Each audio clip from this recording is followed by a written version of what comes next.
introduce myself. My name's Alana Roche. I was introduced to Forever back in January 2015 through our amazing aloe vera drinking gel.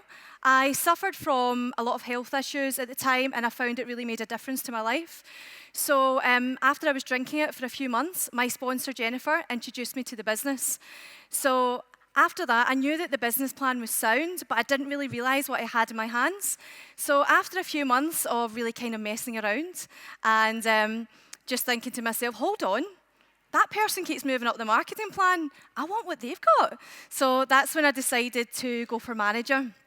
So at that point, then I thought, okay, I had the support of my team, I had the support of my partner, and a lot of consistency, and with a little bit of luck, 10 months later I got there. So if you're sitting out there and you're completely new to the business and you're feeling like, oh my God, 120cc is like ridiculous, then you can do it. All you need is a willingness to learn. You need a good team behind you, and also to be consistent in your business. So anyway, that's enough about me. Today I'm going to be speaking about social media. Now, I'm no social media expert. However, I have learned some really cool hints and tips along the way. I did this amazing training course with 2 guys in the US who managed to grow their team to 7,000 online in 24 months. And today I'm going to share with some of you with some of the tips that I learned from them. Okay, so on to today's agenda. Okay, so the things that I'm going to cover today will include branding secrets, profile setup, profile positioning, Facebook goals, where and how to find prospects, how to organize your Facebook, and some Facebook do's and don'ts. Okay, so there are 7 branding secrets. The first one is treat Facebook like your mini website. You want to encourage people to want to deal with you. This does mean that your Facebook is no longer completely personal. It does form part of your branding. Number 2, you want to have a profile picture that shows you in your best light. People want to know who they're going to be dealing with. Also, unfortunately, people will judge you on that picture, so you want to look your best. By that, I don't mean having 24 filters and looking like somebody else, some sort of supermodel. Because what will happen then is if you use your Facebook properly and you meet these people offline, you build relationships with these people, if they meet with you and you look absolutely nothing like your picture, then suddenly you lose credibility, and you don't want that. So number 3, choose a cover photo that's branded to you and not forever. Now, everybody in this room has different skills. You all have different knowledge. You all have different abilities. And I don't mean in relation to forever. I mean in general. And those things might be what actually makes your ideal customer or prospect come to you and not the person sitting next to you today. So I want you to embrace who you are, what makes you different, because the amazing thing about this is only you can be you. So number 4, fill out the About section. Now, you want your About section on Facebook to give you credibility. You want it to provoke interest. You want people to want to get to know you a bit better. And the thing is, what you don't want it to be War and Peace. Nobody should need a toilet break when they're reading your About section. Because let's face it, nobody has got that attention span these days. So the whole point of this is because you want them to want to know you. You want them to want to either befriend you or follow you. Okay, so the next one is follow a content strategy. So on your business page, you should look to have a 90 to 10% content strategy. So 90% of the time, you should be looking to give useful content.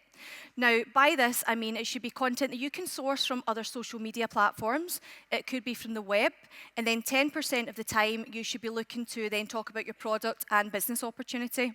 On your personal page, 90% of the time, it should be about your life and the kind of things that you enjoy. Naturally, your business will fall into that. And then 10% of the time about your product. I do a lot of indirect marketing on my Facebook. I'm getting married in just under 15 weeks. Woo! So I've made a big deal about it on Facebook, and I'm trying to get in shape for my big day. So I keep tagging myself in exercise classes and then making a comment like, no way I would have got through that without my Argy. So that's a little bit of indirect marketing. You need to think of Facebook as your own TV channel with a combination of useful content, your life, your business opportunity, and the product.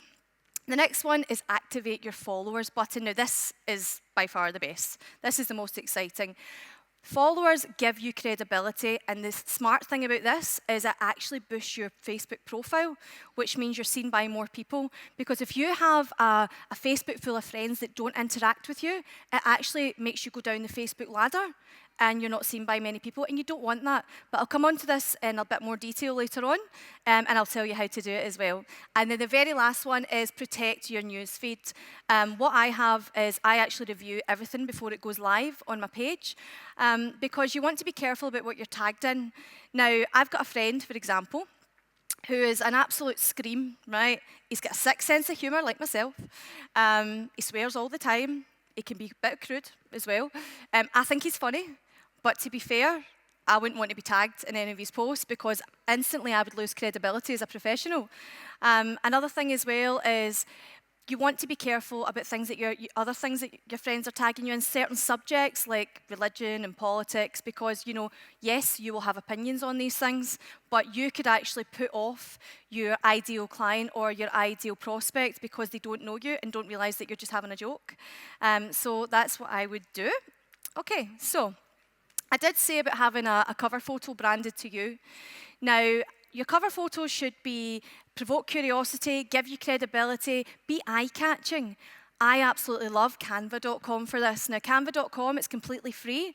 It's got templates for your cover photo for all the different social media platforms. It's also great for email marketing. It's fantastic for flyers, absolutely everything. It's like having your own design studio when you don't have a clue about design. So it's fab. Now, my own cover photo, I wanted it to give me credibility as a coach. I wanted it to show that I have fun in what I do, and I wanted it to be colourful. So here it is.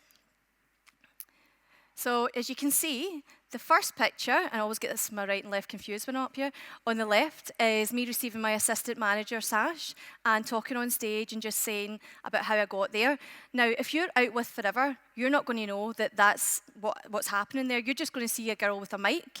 So instantly I get credibility as a coach or a karaoke singer, one or the other. And the next one in is just one of my mantras. The third one along is when 12 of us in the team were up for promotion, so we're all messing about on stage, having a laugh and getting our pictures taken. So that was just to show that I have fun in what I do. And the very last one is just to kind of demonstrate a lifestyle post that I can pretty much work from anywhere. So I think I got what I was trying to get across in my profile cover picture. Okay, so profile positioning. So I'm going to share with you some tips that will maximize your Facebook. Now, when you join Facebook, you automatically get a username. Now, if there's a lot of people on Facebook, now Facebook has got over 1 billion users, so it's a marketer's dream. But the thing is, if there's a lot of people with your name, then what's going to happen is you're going to end up with a username that's got a plethora of numbers after it, and it's going to make you really difficult to find, and nobody wants that. So I've actually come across this before when I have been out prospecting face-to-face, and I've handed the prospect my phone, and I've said, go and add yourself on Facebook, and they're like scrolling forever, can't find themselves. Automatically, Facebook's not going to link us together. However, if they knew their username and it was easy, then they would have been able to find themselves quite simply. Now, that way around, it's not too much of an issue. However, if it happened the other way around and you couldn't find yourself, that's going to be a bit of a problem. And then you get all flustered, particularly if you're new to prospecting. So what you can do is you can go into the settings, go to username, and then you can change it. So you can change it to something that's suitable to your business. I've got Alana Roche Business Mentor. It's entirely up to you, something that suits your business strategy. Now, I talked about protecting your news feeds. So how you do that is, this is so that then you have the review function activated, so you always get to okay everything, if you like, before it goes live. So you just go into settings and you go to privacy, timeline, and tagging, and then you can change it from there. Okay, so followers. Followers are amazing, right? So what happens with followers is, if you've activated the followers button, and someone adds you as a friend and you accept them, they automatically become a follower. However, if you have somebody add you as a friend, but you don't accept them, they still become a follower. Now, this is brilliant because we've all been subjected to spammy requests by other network marketing companies and also random individuals. And you think to yourself, see if you add them on Facebook, they don't interact with you, they don't like your posts, they ignore any of your message, your Facebook goes down the Facebook ladder. It affects you. And it adversely affects your profile. You don't want that. You know, we're network marketers. We want to be seen by as many people as possible.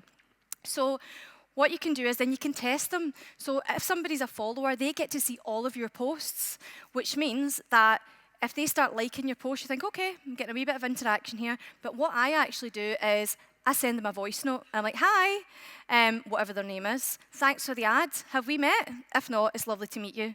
And then I gauge it and see if they respond. And if they respond and it turns out we've got a lot in common, only then you should actually consider them a friend. If not, it benefits you to leave them as a follower. So to get followers, what you have to do is you go to settings, you go to public posts, and it's who can follow me? Anyone. That's the one you want to choose. Okay, so what I was saying about your protecting your friends. Now, the way I see your who do you know list, your online friends should form part of your who do you know list. To me, if the who do you know list was a body part, I would say it would be the spine. It gives functionality and it holds everything together. That is what your who do you know list does for your business. So you want to protect it as much as possible. You want to make sure that people don't target it. Now, there are some really unprofessional network marketers out there who will see that you're in network marketing and target your friends list. That's the last thing you want. Your friends being inundated by spammy requests. I actually had a girl who was excited about joining. She was a school teacher, so I knew she was going to be great as a coach.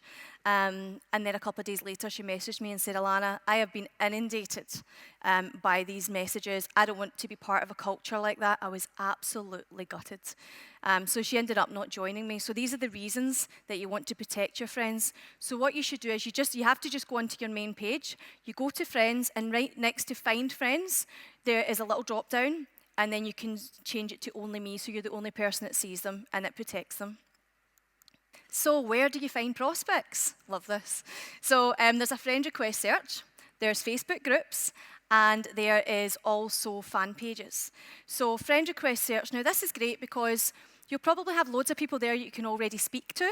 So what you do is you just go to the little friends icon, and then you'll see a list of them. If you actually tick see all, it'll make it your full screen. Now, if you've got loads of people on there that you can speak to, then the best thing to do is actually filter it. You can filter it to area, you can filter it to workplace, you can filter it to age, you can filter it to pretty much anything you like, and then that way it breaks it down, just something that fits in with your business strategy, if you like.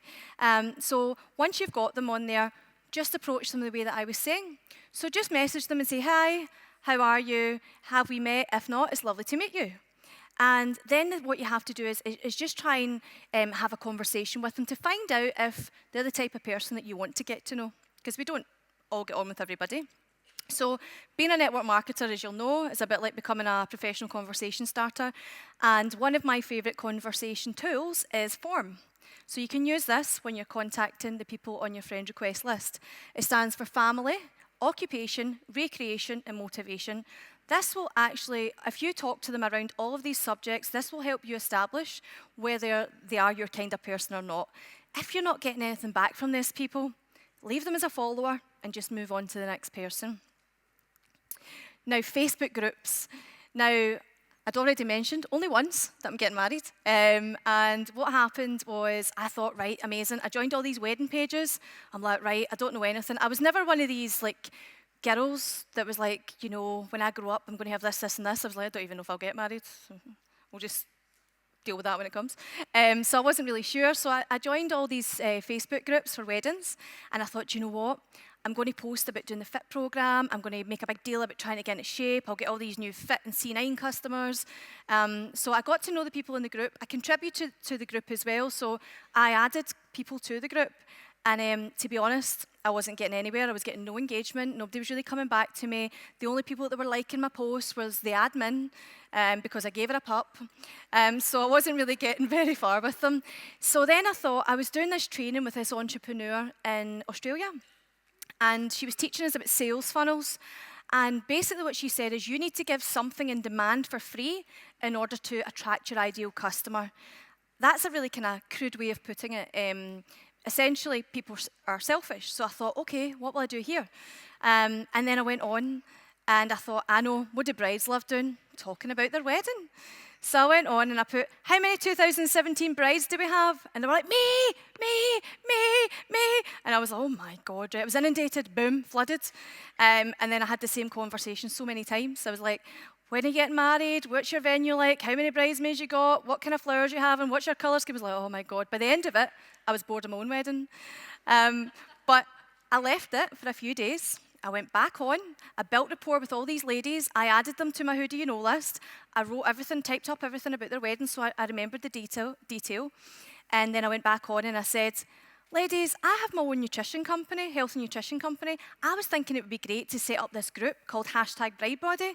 And what we'll do is I'll share recipes, clean eating recipes. I'll blog about what I'm doing. I'll share exercises to specific dress styles and all this kind of stuff. Who would like to join? Me. Well, it got to the point where 50 people joined my who do you know list in 1 month, which was fab. And the great thing about this is they all had to be on my personal page too. Now, they didn't affect my profile rating because the way that I run the page is I always private mail them just to make sure that I keep them interacting. So it takes a bit of time to do this. A bit of thought has to go into it. But pick something, pick your own niche, pick something that is relevant to you, pick something that you have a genuine interest in, and you'll do, honestly, it'll be one of the best things that you do. Okay, so fan pages. Now, what you should do is you should pick 5 fan pages that you have a genuine interest in. So if you're into, I don't know, personal development, you could pick maybe Tony Robbins or something like that. But what you should do is you should have a little think about where will my ideal customer and where will my ideal prospect hang out. For example, if you were into dancing yourself and you followed a famous dancer, something like that. Now, why do you do this? Well, something magical happens when you're one of the first people to comment on a fan page. So when you like that page, you can actually select a drop-down and say see first.